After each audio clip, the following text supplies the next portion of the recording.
Ay sa wakas malalaki na yung mga talong natin, malulusog, matataba I should say. At hindi ko alam kung, kasi sabi nila ano to, tinanim ko na to, Calixto F1 ito, pero magkaiba naman doon sa second batch na binili ko na sabi Calixto din.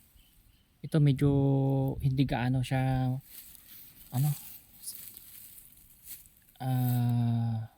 hindi siya mataba gaano at madahon, pero hindi ko alam kung sa abono ba nagkaiba, pero pareho lang naman yung inabono ko na ano ng manok, lugit ng manok. Ito simulat sa pool talagang ganyan siya, grabing mataba, tsaka maraming dahon, violet siya. Hindi ko alam kung ano tong variety, pero salamat sa Diyos kasi maayos naman, maganda. Kaya lang merong mga nalalanta na pinapatay ng uod. I-sprayan ko mamayang hapon sakaling mawala yung mga uod. Sinasayang nila yung talong na malago.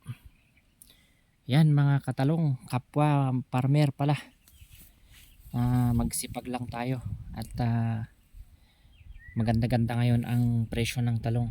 Basta hindi bababa ng 20 per kilo, okay na yun. Sige guys.